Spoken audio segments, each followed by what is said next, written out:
It's pervasive. Many people have it, and it's something that I often say to people not to be ashamed of it.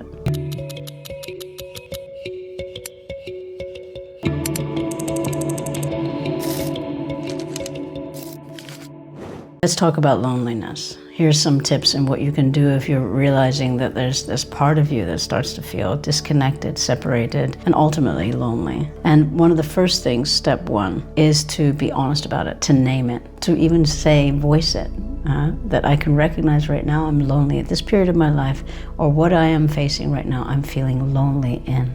Or in some cases, people are living in a large household and they feel lonely, even with their family and their partner. So to name it. If you can't name it out loud, at least you can name it to yourself.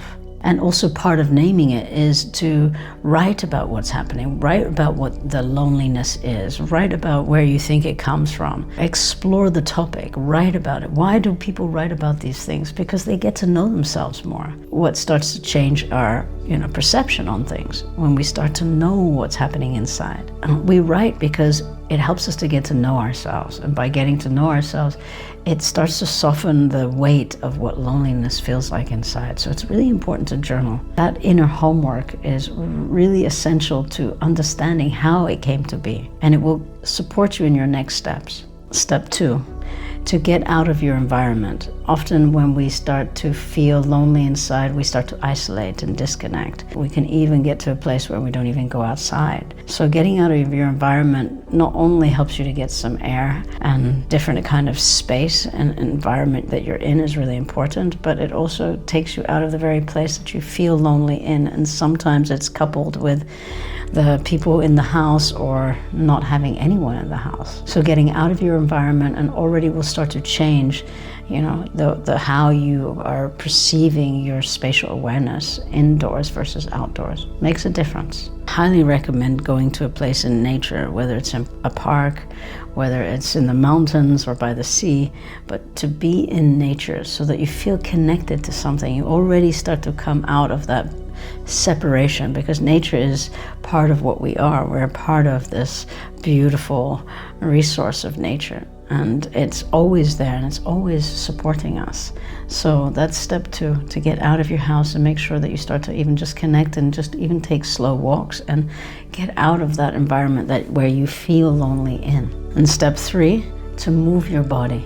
And I do a lot of this in my work when I'm teaching people, whether it's in the training or in the retreats. It's to help people to get in their body, because we can get really stuck up here in our heads and overthinking minds and overanalyzing and over-comparing, and it starts to create a mess inside. And when we start to shake our body or dance our body, it starts to really move out of our heads. It is liberating. And it's really an essential part if we want to start to get out of this tunnel-like vision that loneliness can create. And it starts to widen our perspective. Simply by moving the body already brings a lot of oxygen in, but also changes the internal constitution of what's happening inside. So you could even couple it with getting out of the house and you're in the park and you're just moving your body and dancing with your headphones. And every now and then when I'm in London and I see someone doing it with their headphones and they're just dancing in nature, I know that they're doing that for their mental health. I know that they're doing it to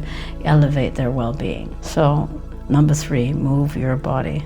Number four, invest in deeper connections. See if you can find at least just one person in your life where you can have a conversation with and start to open up the dialogue around this topic, around loneliness. I know we carry a lot of shame in it. I've worked with a lot of people around this topic. If we don't talk about it, we keep it in isolation, and then we keep a part of who we are in isolation, and then it never has time to actually be aired or voiced and be freed from you. And we make a shame around it, so we make it wrong. But the moment we start to talk about something and you start to express it, yes, it might be difficult at first. Yes, it might be uncomfortable. Yes, the fear of being judged or loss of connection might come. But you're already in that loss of connection. You're already in that isolation.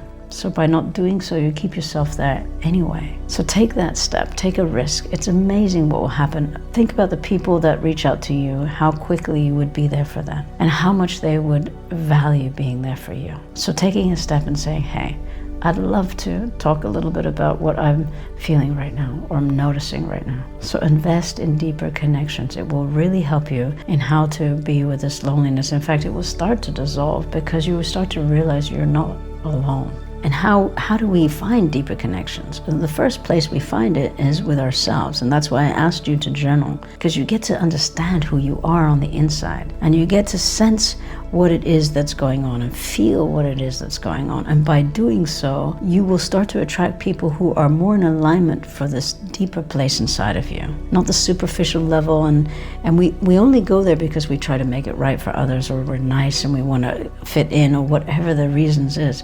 But underneath, we start to disconnect from our true selves. And when we start to be honest with how we truly feel, including loneliness, that deeper connection starts to happen with ourselves. And then we can recognize what deeper connection looks like in another, because we first need to be honest with ourselves. And then we can invite that someone being there for us. But that is really important. Otherwise, we're going to feel like we don't actually have deeper connections in our lives. Well, the first one you have is here.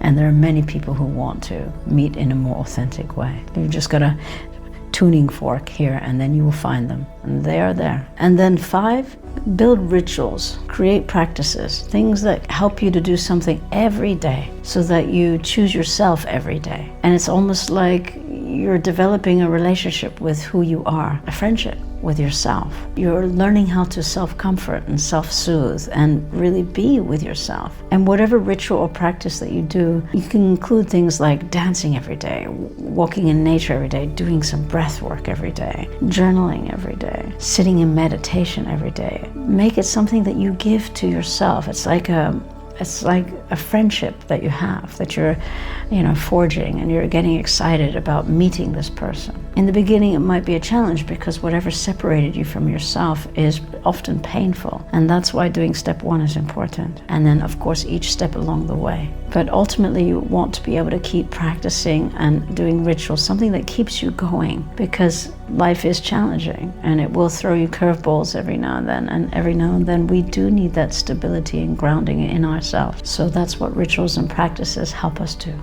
stay connected. Let me know how this works for you. If you'd like to comment and share below, I really appreciate this time with you. Thank you for watching. And also feel free to share this video if it helped you, and drop us a like along the way. Maybe we see you next week.